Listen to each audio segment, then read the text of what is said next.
Do you believe that the president mandating a vaccination is a violation of our rights, especially mandating businesses to make their employees get it? Yes, absolutely. I'm against the vaccine mandates from a persuasive or voluntary point of view. I think if you're at risk, taking a vaccine is a good idea, but I would never mandate it on you. I think that in a free society, you make your own medical decisions. I think an executive order that's not passed by the legislation or legislature is unconstitutional. I don't think the president has the right to do that. I also think that there are Supreme Court precedents that say you do have a right to decide what is injected into your body. I think that you have a privacy right and a medical right to make those decisions yourself. So I think that the mandate in all likelihood will be struck down by the courts. There are a bunch of court cases going. A lot of businesses are joining these court cases. The more businesses that support and join the court cases, the better chance we have of actually succeeding. People need to realize also how crazy it is to tell essential workers that we're going to fire you. So if a third of the doctors quit, a third of the nurses quit, a third of the pilots quit, a third of the people, the air traffic controllers quit, a third of the meat packers quit, these are realistic numbers. We are going to have chaos. There won't be any food on the shelves. There won't be fresh meat. There won't be fresh vegetables. All the things that we expect to have at our beck and call in the grocery store, they may just dry up if we all of a sudden are telling all of these essential workers you can't come to work. It's also incredibly insulting. If you were a doctor or a nurse or anybody working in a hospital, they risk their lives to take care of us. They showed up every day for work when there's no certain cure for COVID. We have treatment, but no certain cure, and there was no vaccine for most of the time they worked. Many of them got the disease, they survived, and they have immunity now, and we're going to tell them, oh, you're just yesterday's trash, and we no longer want you. I think it's just despicable. But you know who I blame the most? Dr. Fauci.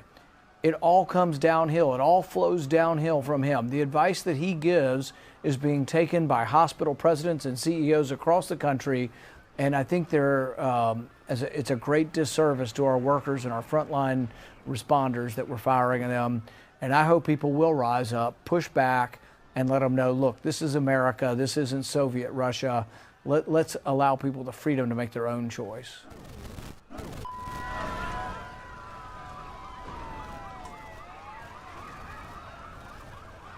The outcome of the CAPS pandemic in Event 201 was catastrophic. 65 million people died in the first 18 months. The outbreak was small at first and initially seemed controllable, but then it started spreading in densely crowded and impoverished neighborhoods of megacities. From that point on, the spread of the disease was explosive. Within 6 months, cases were occurring in nearly every country. The global economy was in a free fall. The GDP down 11%. Stock markets around the world plummeted between 20 and 40% and headed into a downward cycle of fear and low expectation. Businesses were not borrowing, banks were not lending. Everyone was just hoping to hunker down and weather the storm. Economists say the economic turmoil caused by such a pandemic will last for years, perhaps a decade. The societal impacts, the loss of faith in government, the distrust of news, and the breakdown of social cohesion could last even longer. We have to ask, did this need to be so bad? Are there things we could have done in the 5 to 10 years leading up to the pandemic that would have lessened the catastrophic consequences? We believe the answer is yes. So, are we as a global community now finally ready to do the hard work needed to prepare for the next pandemic?